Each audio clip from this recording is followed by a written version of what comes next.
Good morning, my very dear students. I am Shwasta. Welcome you all on my YouTube channel, Shrenomics and Accounts. And this channel provides video lectures on economics and accounts, which is highly useful for the students of class 11th, class 12th, ISC, CBSE, UP board, as well as a student of BBA and MBA. Topic of today's discussion is fiscal policy. Already 3 lectures have already been uploaded, dealing with fiscal policy introduction, public revenue, direct and indirect taxes, and the public expenditure. Now one more video lecture is there, again on public expenditure, and the topic of discussion is that why the public expenditure is continuously rising in Indian economy. Topic of discussion, be very clear, I am dealing with fiscal policy instrument number 2, that is public expenditure, and the topic of discussion is fiscal policy, reasons of growth of public expenditure.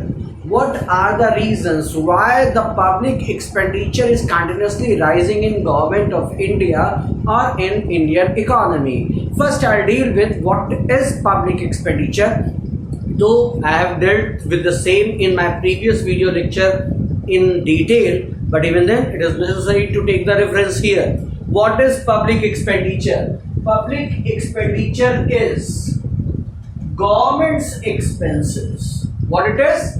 Government's expenses. Which government? Central government, state government, and local government. Public expenditure is government expenses on activities of country. Which activities? Social, economic, political. So very easy definition. Public expenditure is central, state, local government's expenses on social, economic, political activities of the country. Central, state, local government expenses on social, economic, political countries of the country is activities of the country is referred as public expenditure. अब मुद्दा ये कि why this public expenditure is continuously growing, reasons of growth of public expenditure. So before I come to the topic itself, लेकिन कुछ चीज़ों को आप अपने समझ में बैठा दीजिए. We are a developing economy. There are 3 kind of states of an economy. One is underdeveloped, another is developed, but one is transforming from underdeveloped to developed. ये बिल्कुल उसी तरीके से जब आप अपनी बाइक चला रहे होते हैं और बाइक की स्पीड बढ़ानी होती है, जब आप बाइक की हाई स्पीड में चल रहे होते हैं तो एक्सीलेटर एक जगह पर रहता है, जब बाइक नीचे वाली स्पीड पे चल रही होती है तो भी एक्सीलेटर एक जगह पर रहता है, लेकिन जब आपको बाइक की स्पीड बढ़ानी होती है, developing rate of economic growth has to increase, investment has to increase, infrastructure has to increase, आप एक्सीलेटर बढ़ा रहे हो तो कंटिन्यूअसली. इकोनॉमी में एक्सीलेटर बढ़ाना, इन्वेस्टमेंट पंप करना है. जितना ज़्यादा हम इन्वेस्टमेंट पंप कर ले जाएंगे अपनी इकोनॉमी में हर सेक्टर में, जितनी ज़्यादा इन्वेस्टमेंट को हम बढ़ाते जाएंगे उतना ही ज़्यादा इकोनॉमिक ग्रोथ रेट बढ़ेगा. इसी को हम डेवलपिंग कहते हैं. So as India in economy is a transforming economy, it is fast growing economy. So public expenditure is continuously increasing in each and every sector. कुछ इन्वेस्टमेंट बढ़ा है प्राइवेट सेक्टर द्वारा, और वो सारे सेक्टर जहां पर प्राइवेट सेक्टर इन्वेस्टमेंट नहीं करता है वहां पर गवर्नमेंट को एक्सपेंसेस करने पड़ते हैं, गवर्नमेंट को इन्वेस्टमेंट करना पड़ता है, गवर्नमेंट को इकोनॉमिक एक्टिविटीज को फोस्टर करना पड़ता है और इसके लिए उसको एक्सपेंसेस करने पड़ते हैं. Be very sure we are a transform economy from under developed to developed one, and that is why we require investment. जितना इन्वेस्टमेंट प्राइवेट सेक्टर से आ जाता है, otherwise rest of the investment is to be maintained by the government of India, and that is why public expenditure is continuously rising. Now I am coming point wise one by one and explaining meaning of the same. First, increase in public sector enterprises. हमारी economy का backbone है public sector undertakings और public sector enterprises. अगर आपको term नहीं समझ में आ रहा तो enterprises which are owned by the government, giant corporations, huge technology, massive investment is required in such companies, and that is done by the government of India. As these enterprises are continuously increasing, government expenses are increasing.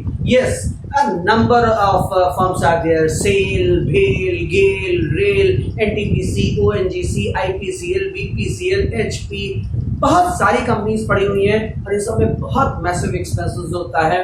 तो increase in PSUs and thereby increase in public expenditure. The second point is increase in defense sector. India is in threat right from its border, exactly from its neighbors. ज़्यादा दूर जाने की जरूरत नहीं है. भारत को पाकिस्तान से खतरा है, भारत को चाइना से खतरा है, भारत को बांग्लादेश से खतरा है. तीन तरफ से घिरे हुए हैं और तीनों ही हमारे पड़ोसी इतने सुंदर हैं कि हम लोगों को अपने डिफेंस को मजबूत करना पड़ता है, तैयार रखना पड़ता है. किसी न किसी बॉर्डर पर तैनात ही रहते हैं, एक्सपेंसेस होते रहते हैं, एक्सपेंडिचर बढ़ता रहता है. Increase in interest expenditure, now that is a problem side of Indian economy. आप भी जानते हैं कि since independence Indian economy is being financed by international debt. भारतीय अर्थव्यवस्था स्वतंत्रता के बाद से ही विदेशी ऋण लेती रही है बराबर. इतने साल से जो ऋण ले लेकर के हम लोगों ने बहुत बड़ा इंटरनेशनल डेट तैयार कर लिया है, उसके इंटरेस्ट को पे करना पड़ता है. आपको पास सुन करके अजीब सा लगेगा, लेकिन भारत सरकार जो 1 रुपया खर्चा करता है उसमें से 24 पैसा सिर्फ इंटरेस्ट पेमेंट का जा रहा है. यानी कि हम अपने एक्सपेंसेस का अप्रोक्सीमेटली 24% तो खाली इंटरेस्ट पेमेंट में दे देते हैं जो पहले लिया हुआ है. Expenditures are increasing. Then next is increase in subsidy expenditure. बहुत सारा economic sector, particularly agriculture sector, farmers, rural India, ये सब वो लोग हैं जो मार्केट प्राइस पे प्रोडक्ट को खरीद नहीं सकते. फार्मर्स अगर यूरिया दैट इज फर्टिलाइजर्स को खरीदेगा नहीं तो एग्रीकल्चर प्रोड्यूस आपका कम हो जाएगा. हमको इंडिया को फीड करने में प्रॉब्लम आएगी. तो गवर्नमेंट ऑफ इंडिया इन सारे फर्टिलाइजर्स पर सब्सिडी प्रोवाइड करता है जिससे उनका मार्केट प्राइस कम हो सके, फार्मर्स उनको यूज कर सके. एक तरीके से फार्मर का एक्सपेंस गवर्नमेंट ऑफ इंडिया अपने कंधों पे ले लेता है, एक्सपेंडिचर्स बढ़ते हैं. Then next is increase in development and social expenditure. National highways बनाने हैं, इंफ्रास्ट्रक्चर को इन्हांस करना है, एजुकेशन प्रमोट करना है, चाइल्ड वेलफेयर की स्कीम्स लानी है, वीमेन वेलफेयर की स्कीम लानी है, SC ST डेवलपमेंट करना है. इन सारी चीज़ों के लिए गवर्नमेंट को बहुत सारी स्कीम्स लगानी पड़ती हैं और जब सभी ये स्कीम्स लगाते हैं तो उसमें भी गवर्नमेंट का पैसा खर्चा होता है. That is very much necessary for social development of the country and that is why government has to undertake all these expenses. आप भी जानते हैं कोई प्राइवेट सेक्टर इस पे खर्चा नहीं करेगा क्योंकि इसमें प्रॉफिट नहीं होता है. तो government has to make expenses on these things. Increase in administrative expenses. As we are developing administrative expenses बढ़ते जा रहे हैं. एडमिनिस्ट्रेटिव एक्सपेंसेस क्या होते हैं? एडमिनिस्ट्रेटिव एक्सपेंसेस होते हैं डीएम का ऑफिस, ब्लॉक डेवलपमेंट ऑफिसर का ऑफिस, पंचायती राज इंस्टीट्यूशन, म्यूनिसिपल कॉर्पोरेशन, ये आपके नगर को सिर्फ रख रखाव करते हैं, ये आपके स्टेट का सिर्फ मेंटेनेंस करते हैं, एडमिनिस्टर करते हैं चीज़ों को. और ये चूंकि इनका बेस बढ़ता जा रहा है, इनका नेटवर्क बढ़ता जा रहा है, सिंपल शब्दों में गवर्नमेंट ऑफिसर्स बढ़ते जा रहे हैं, गवर्नमेंट एम्प्लॉयज बढ़ते जा रहे हैं, पब्लिक एक्सपेंडिचर भी बराबर बढ़ता जा रहा है. जैसे जैसे डेवलपमेंट बढ़ता जाएगा इन इंस्टीट्यूशंस पे इंक्रीज होता जाएगा और चीज़ें खर्चा गवर्नमेंट का पब्लिक एक्सपेंडिचर बढ़ता जाएगा. Then next is increase in population growth. आप भी जानते हैं we are second largest with respect to population. 2030 तक हम लोग नंबर 1 भी बन जाएंगे.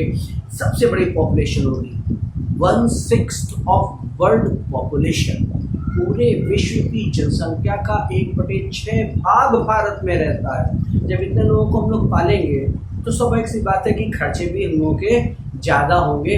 Population is rising so public expenditure is rising. Then employment and relief work.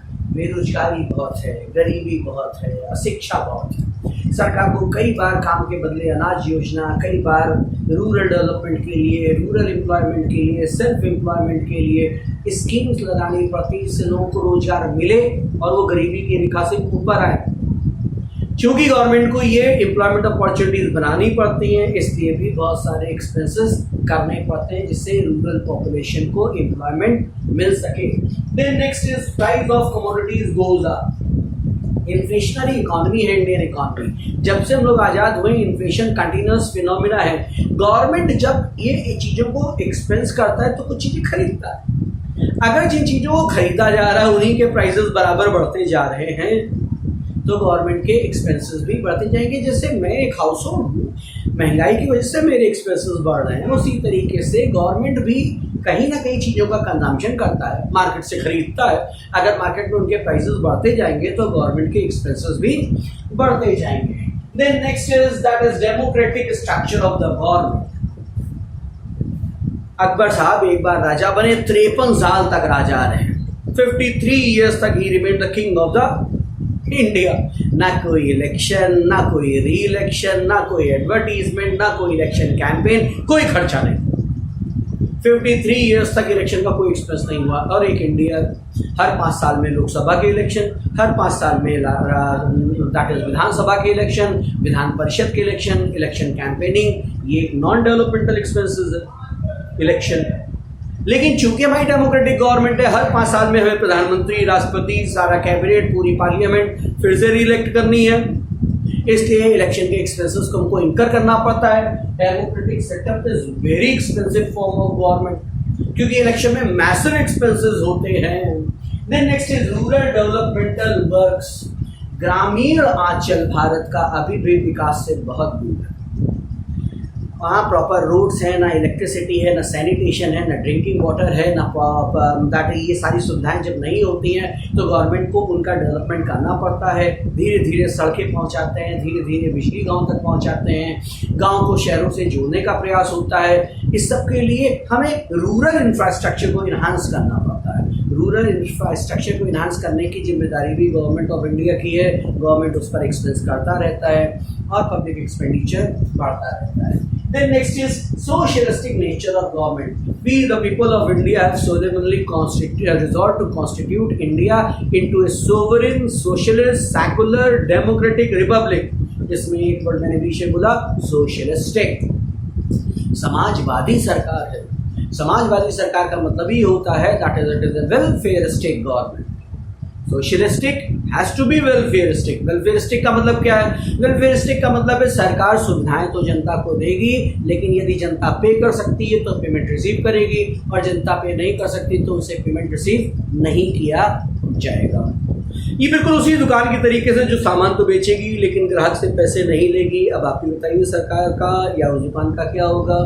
वो दुकान लॉस में रहेगी, एक्सपेंसेस तो बढ़ते रहेंगे। और अगर कहीं ये पता चल जाए कि इस दुकान ऐसी है जहाँ से सामान लेने पे पैसे नहीं दिए जाते, तो उसमें ग्राहकों की, कस्टमर्स की संख्या क्या होगी? मैसे सारे ग्राहक वहीं से लेंगे।